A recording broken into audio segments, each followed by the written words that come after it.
ವಂಶಸ್ಥರಾಗಿದ್ದೇವೆ, ದೇವರ ಮಕ್ಕಳಾಗಿದ್ದೇವೆ, ದೇವರ ರಾಜ್ಯವನ್ನು ಸೇರುತ್ತೇವೆ, ನಮ್ಮಲ್ಲಿ ಯಾವುದೇ ಒಂದು ಕೆಟ್ಟತನವೂ ಇಲ್ಲ, ನಾವೆಲ್ಲರೂ ಕೂಡ ಸರಿ ಇದ್ದೇವೆ ಎಂಬುದಾಗಿ ನಮ್ಮ ಮನಸ್ಸು, ನಮ್ಮ ಶರೀರವು ನಮ್ಮನ್ನು ಬಲಪಡಿಸ್ತದೆ.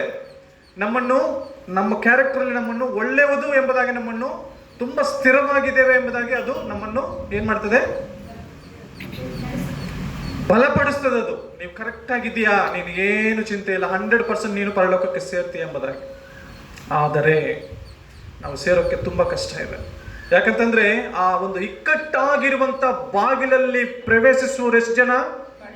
ಕಡಿಮೆ ಜನ ಎಂಬುದಾಗಿ ಬರೆಯಲ್ಪಟ್ಟಿದೆ. ಯಾಕೆ ಕಡಿಮೆ ಜನ? ಕೊನೆಯವರೆಗೂ ಯಾರು ಕೂಡ ಆ ಒಂದು ಕಷ್ಟವನ್ನು, ನೋವನ್ನು, ಶೋಧನೆಯನ್ನು, ತೊಂದರೆಯನ್ನು ಅನುಭವಿಸಲಿಕ್ಕೆ ಯಾರಿಗೂ ಕೂಡ ಇಷ್ಟ ಇಲ್ಲದಿರುವಂತ ಕಾರಣ ಕೊನೆಯಲ್ಲಿ ಅವರೆಲ್ಲರೂ ಕೂಡ ಆತನ ಬಲೆಗೆ ಸಿಕ್ಕಿಬಿದ್ದು, ಯಾರ ಬಲೆಗೆ? ಸೈತಾನನ ಬಲೆಗೆ ಸಿಕ್ಕಿಬಿದ್ದು ಎಲ್ಲರೂ ಕೂಡ ಆತನ ರಾಜ್ಯಕ್ಕೆ ಸೇರುವರಾಗ್ತಾರೆ. ಆ ದಾರಿ ಅಗಲವು ದೊಡ್ಡದಾಗಿರುವಂತದ್ದಾಗಿದೆ. ಆ ಬಾಗಿಲಲ್ಲಿ ಪ್ರವೇಶ ಮಾಡುವವರು ಅನೇಕರು ಎಂಬುದಾಗಿ ವಚನದಲ್ಲಿ ಬರೆಯಲ್ಪಟ್ಟಿದೆ ಅಲ್ವಾ? ಅದರಿಂದ ನಾವೆಲ್ಲರೂ ಕೂಡ ಎಚ್ಚರಿಕೆಯಿಂದ ನಮ್ಮ ಬದುಕುಗಳನ್ನು, ನಮ್ಮ ಜೀವನವನ್ನು ಈ ಒಂದು ಲೋಕದಲ್ಲಿ ನಮ್ಮ ಕೊನೆ ಉಸಿರು ಇರುವ ದಿನದವರೆಗೂ ನಾವು ಈ ಲೋಕದಲ್ಲಿ ಜೀವಿಸಬೇಕು.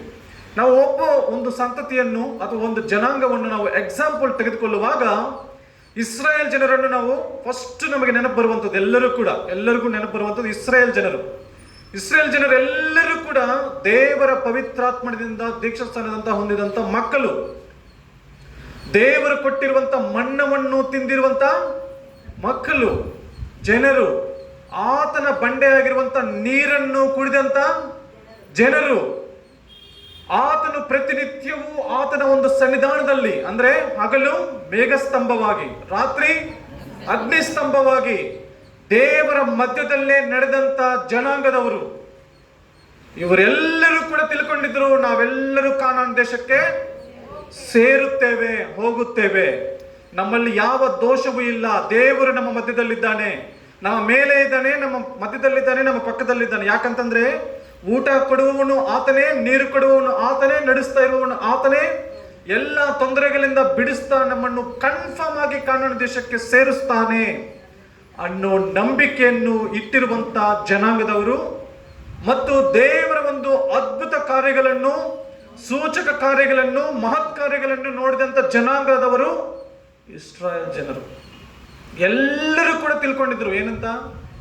ಎಲ್ಲರೂ ಕೂಡ ನಾವು ದೇವರು ನಮಗೆ ವಾಗ್ದಾನ ಮಾಡಿದಂತ ದೇಶಕ್ಕೆ ನಾವು ಸೇರುತ್ತೇವೆ ಎಂಬುದಾಗಿ. ನಾವೆಲ್ಲರೂ ಕೂಡ ಇವತ್ತು ತಿಳ್ಕೊಂಡಿದ್ದೇವ?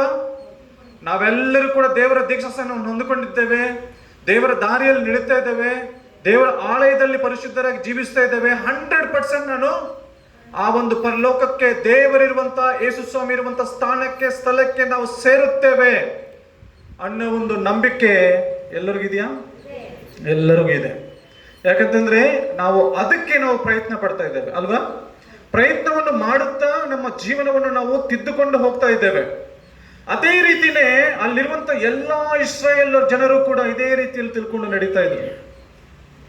ಆದರೆ ಅವರಿಗೆ ಹೊಟ್ಟೆ ಹಸುವಾಗುವಾಗ ಅವರು ಹೇಳಿದಂತ ಮಾತು, ನಮಗೆ ನೀನು ಊಟ ಕೊಡದೆ ಸಾಯಿಸ್ತೀಯಾ?